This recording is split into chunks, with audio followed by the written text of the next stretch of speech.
Hello friends, स्वागत है मेरे channel 3MMC PD4 competitive exam में। आज की मैं फिजिक्स की ये क्लास है ना। कल हम देख रहे थे बल के बारे में।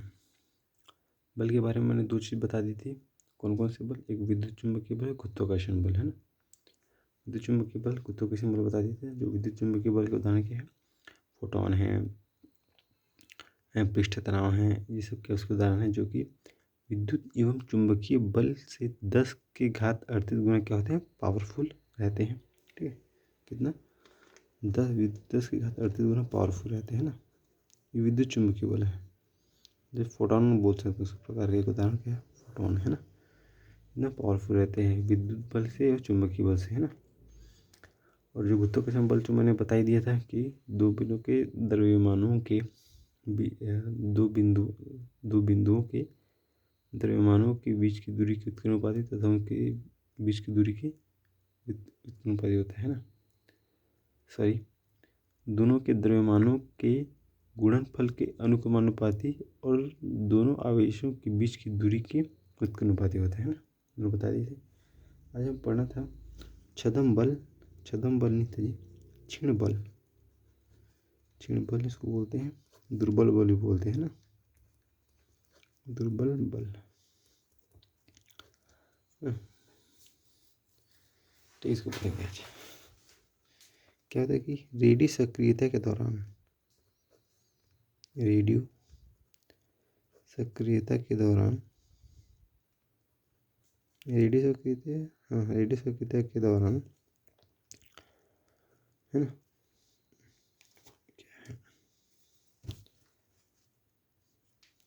रेडियो सक्रियता के दौरान जो बीटा कण होता है, बीटा कण यानी क्या? एक इलेक्ट्रॉन है यह, है ना। बीटा कण इलेक्ट्रॉन में, है ना, बीटा कण इलेक्ट्रॉन में जो विघटन होता है, उसे क्या कहते हैं? दुर्बल बल कहते हैं।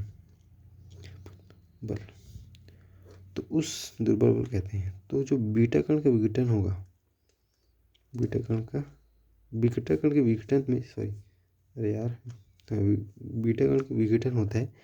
तो बीटा कण के विघटन में उसके जो न्यूट्रॉन होते हैं, तो न्यूट्रॉन के क्या बनते हैं? प्रोटॉन बनते हैं। धन क्या बनते हैं? एक इलेक्ट्रॉन बनते हैं। धन क्या बनते हैं? एक एंटी न्यूट्रॉन बनते हैं।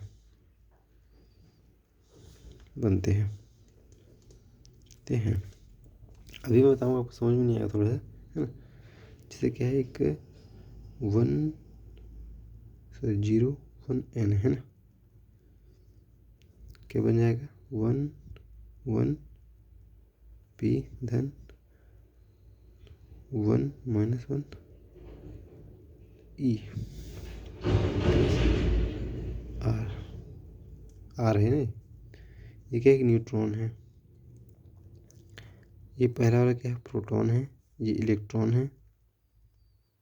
ये क्या है? Anti neutron.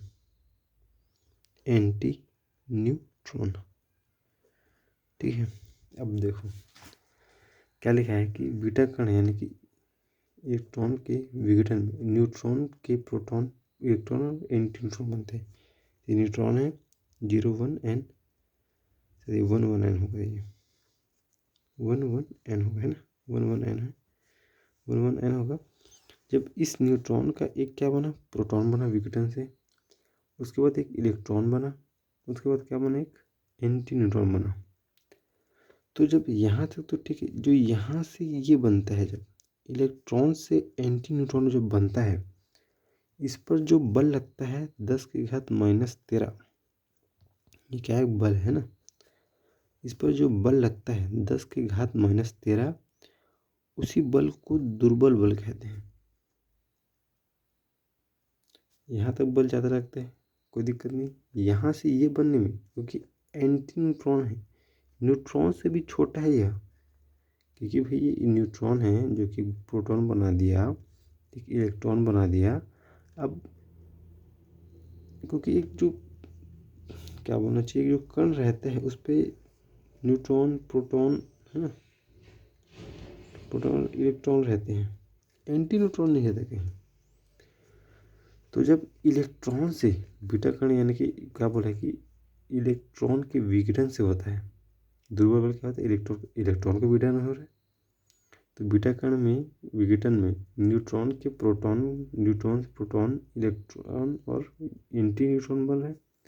तो एंटी न्यूट्रॉन जो है इलेक्ट्रॉन से जो एंटी न्यूट्रॉन में जो बल है, जो मतलब इलेक्ट्रॉन से एंटी न्यूट्रॉन में विघटन से जो बल लग रहा है, अब ऐसे तो बनेगा ना कुछ लगेगा, उस पर बल लगेगा या फिर और कुछ क्रियाएं होंगी, है ना।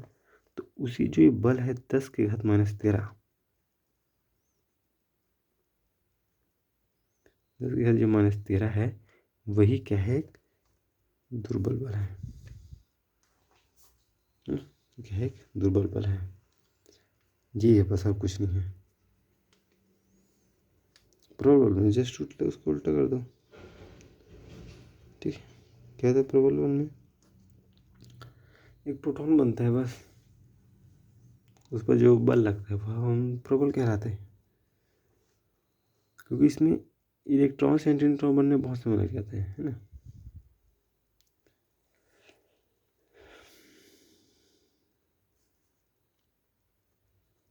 जब प्रोटॉन से निर्माण होता है तो क्या कहलाता है? प्रबल बल कहलाता है। आता है। और इसमें बात, यह जो क्रिया है वह किसी तत्व या जो कण है उसके अंदर ही समाप्त हो जाती है, यह हमें दिखाई नहीं देता, समाप्त हो जाती है। तो क्या होती है? हमें दिखाई नहीं देता,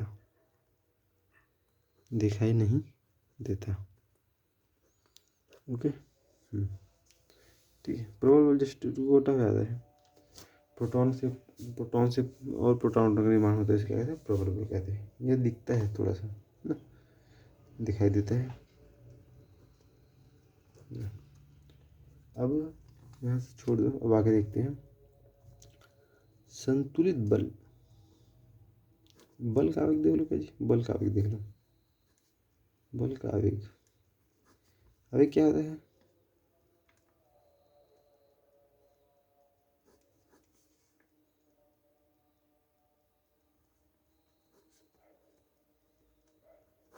आवेग होता है बल इंटू समांतराल, है ना। तो आवेग में क्या होता है?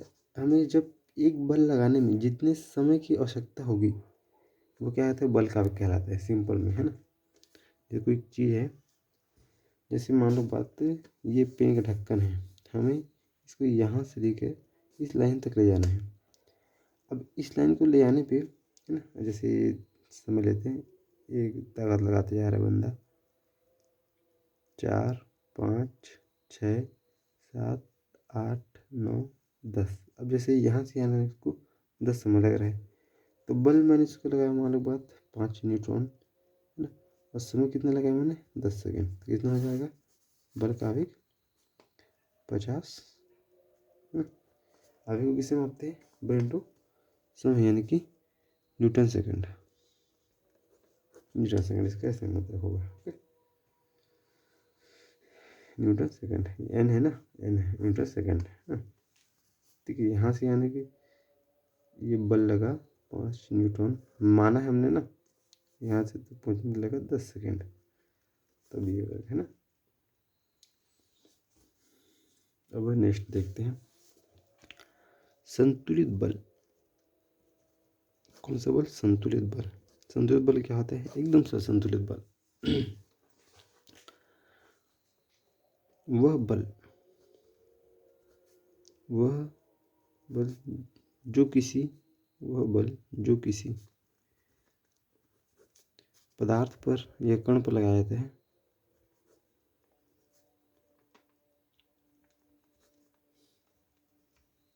सॉरी, वह बल नहीं, वह एक से अधिक बल, जी हाँ, वह एक से अधिक बल जो किसी पदार्थ पर लगाया जाता है, क्या किया जाता है, पदार्थ पर लगाया जाता है, तब क्या होता है, उसका जो परिणामी बल होता है, परिणामी बल होता है वह क्या होता है, शून्य होता है, शून्य होता है। तो वो क्या है, संतुलित बल है, संतुलित बल है। जैसे बीच में कोई बिंदु है ना, ऐसे कोई निशान है, इधर जैसे तराजू है हमारे बात है ना, इधर अगर 5 किलो का रखेंगे बाट, इधर भी 5 किलो का बाट रखेंगे तभी संतुलित हो गई, क्योंकि दोनों तरफ समान लग रहा है बल, एक एक से बल रख रहे हैं, तो इधर एक बल हो गया, इधर एक बल हो गया, समान बल लग रहा है, संतुलित बल कहलाएगा। कहलाएगा नहीं कहलाएगा, जरूर कहलाएगा, क्यों नहीं कहलाएगा संतुलित बल, बिल्कुल कहलाएगा संतुलित बल ना। तो क्या परिणामी बल क्या होना चाहिए, शून्य होना चाहिए, यानी कि क्या है, एफ बराबर क्या होना चाहिए, शून्य होना चाहिए। तो क्या हो जाएगा ये है ना, एफ बराबर क्या होगा, शून्य होगा, तो संतुलित बल कहलाएगा। जैसे कोई दो ऐसे एक तरफ से ये बल लगा रहा है, 5 न्यूटन का बल लगा रहा है, इधर से एक बंदा आया, ठीक है, ये राम है, इधर से राम, इधर से नीचे से श्याम, इधर राम जो है 5 न्यूटन का बल लगा रहे हैं, श्याम अगर 5 न्यूटन का बल लगा रहा है, तो दोनों तो कुछ खिसक नहीं रहे हैं आपस, दोनों तस मस नहीं होंगे, खड़े नहीं होगा कोई, तो क्या होगा, संतुलित बल है। इधर से अगर राजू आ गया, इधर का खाली श्याम है, तो इन दोनों मिलकर तो इसको धक्का दे देंगे, ये भी 5 न्यूटन का बल लगा दिया, तो ये दोनों मिलकर इसको तो धक्के दे देंगे श्याम को। तो इधर भाई, इधर 5 5 कितना 10 हो गया, 10 न्यूटन का बल एक तरफ से लग रहा है, दूसरे से कितने न्यूटन का बल लग रहा है, 1 ही न्यूटन का बल लग रहा है, तभी कैसे क्या हो जाएगा, असंतुलित बल हो जाएगा, है ना। तो असंतुलित बल भी सेम है, क्या हो जाएगा, असंतुलित बल।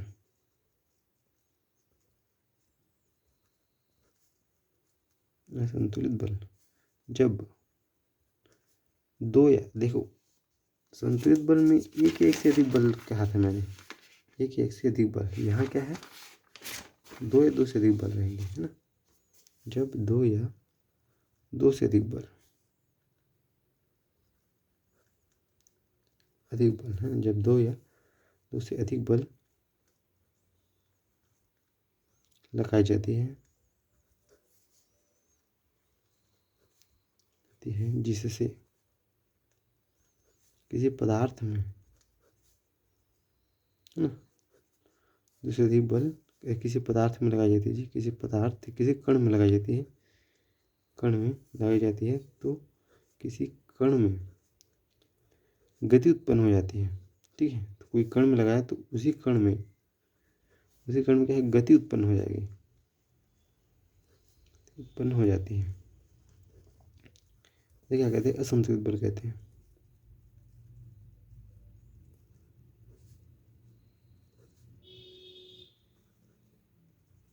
ठीक है। क्या बल कहते हैं, असंतुलित बल कहा जाता है, क्योंकि जैसे बताया कि अब भी बताया कि इधर राम है, इधर राम है, इधर राजू है, इधर क्यों है, श्याम है अकेला। अगर ये लगा रहे 5 न्यूटन का बल लगा रहे हैं, ये भी 5 न्यूटन का बल लगाना, चलो श्याम अगर हट्टा कट्टा है ना, ये लोग 70 70 किलो का आदमी है, ये 120 किलो का आदमी है श्याम, ये लगा दिया 7 न्यूटन बल, तो अब ये तो 5 न्यूटन बल है, ये राम लगा रहा है 5 न्यूटन के लगा रहा है राजू, तो क्या बोला, दो से अधिक बल, 2 बल एक साथ लग रहे हैं। अब इसमें तो 10 एक भाई 10 न्यूटन का बल इधर लगा रहा है, इधर 7 न्यूटन का बल लगा रहा है, तो ये अधिक है, तो ये इसको दबा देगा, यानी कि ऐसे गति करना चालू कर देगा, ठीक है नहीं, गति करना चालू कर देगा, तो फिर क्या करेगा, असंतुलित बल कहलाएगा, ठीक है। अधिक ज़्यादा है, 3 ज़्यादा है इससे, 3 कम है, क्योंकि पावर ज़्यादा है, इससे ज़्यादा गति करेंगे लोग, तो ये क्या कहलाएगा, असंतुलित बल कहलाएगा। तो असंतुलित बल के 3 प्रकार होते हैं, ठीक है। पहला है स्थैतिक घर्षण बल, दूसरा है मेरे ख्याल से आपको घर्षण बल जानना जरूरी होगा शायद।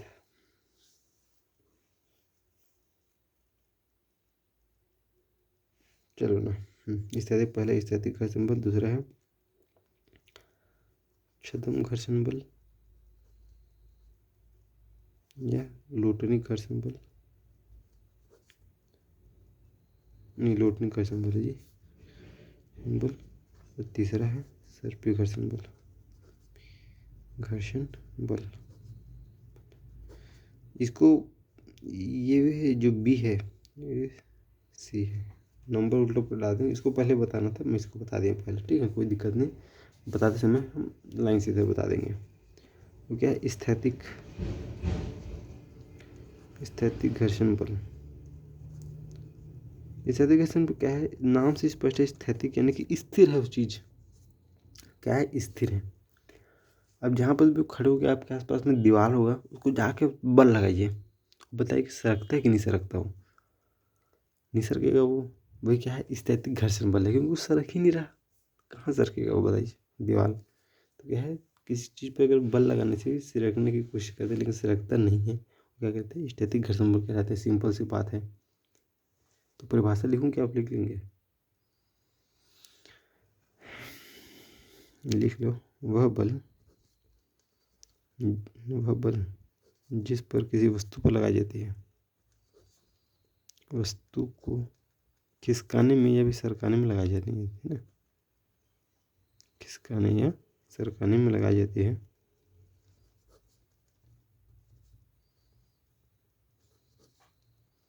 जाती है, लेकिन जो वस्तु क्या है स्थिर अवस्था में रहती है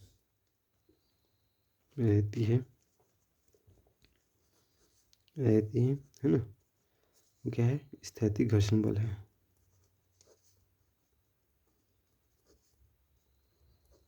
घर्षण बल है, समझ में आ गया कि जैसे उदाहरण लिख लो कि दीवार को धक्का देना,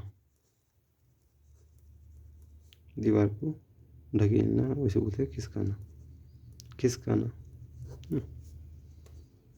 खिसकाने की कोशिश करना जी, कोशिश कर रहे हैं ना, उत्तर नहीं मिल कोशिश कर रहे हैं।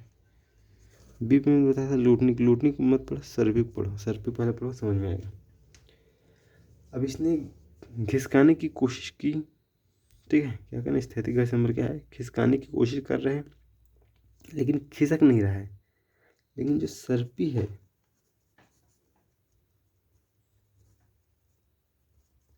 ये क्या करेगा, खिसकाने की कोशिश करेगा और खिसकेगा भी, क्या करेगा, खिसकाने की कोशिश भी करेगा और खिसकेगा भी, तो सर्पी घर्षण बल कहलाते हैं।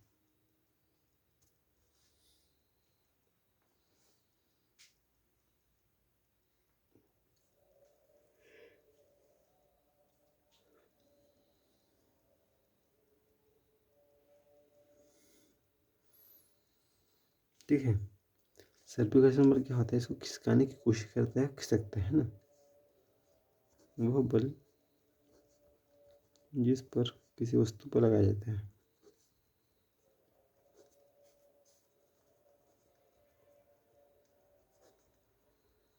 किसी वस्तु पर लगाया जाता है और वह खिसकता है ना, खिसकता है, उसे सर्पी कहते हैं, कहते हैं।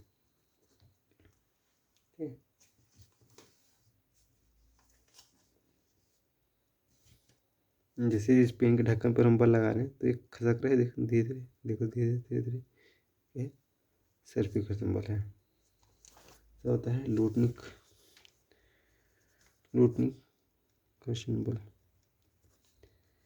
जिस पर लगाते हैं वह चीज़ क्या है, लूटना चालू करते हैं, जैसे पेन का है ना, इस पर लगाया मैं बल लगाते लूटना चालू हुआ, गोल गोल घूमते हुए आ रहा है ना, वो क्या है कि लूटनिक घर्षण बल है, क्या है लूटनिक घर्षण, जो लुढ़कते हुए आता है, जिस पर बल लगाते हो लुढ़कते हुए आता है ना, उसको आप लोग ठीक से लिख लीजिए, मैं ठीक से लिखा नहीं हूँ, ओके, ठीक से लिख लीजिए, ओके, लुढ़कते हुए आता क्या है, लूटनिक घर्षण बल कहा जाता है। तो ये जो आपने पढ़ा, ठीक है, अब क्या कहते हैं, कुछ लिख लूँ घर्षण बल के कुछ वो है, इसको लिख लो, जानकारी है। जो घर्षण बल रहता है ना, घर्षण बल जो रहता है वो किस पर निर्भर करता है, निर्भरता किस पर रहती है? जो घर्षण बल की निर्भरता है वह पदार्थ की, सॉरी, सतह की प्रकृति पर निर्भर करता है, सतह की प्रकृति पर। भाई सतह अगर उबड़ खाबड़ कहाँ लगे, थोड़ी चिकना टाइप से तो ठीक गति करेगा, है ना। तो सतह की प्रकृति पर निर्भर करता है। स्थैतिक घर का नाम सबसे अधिक होता है,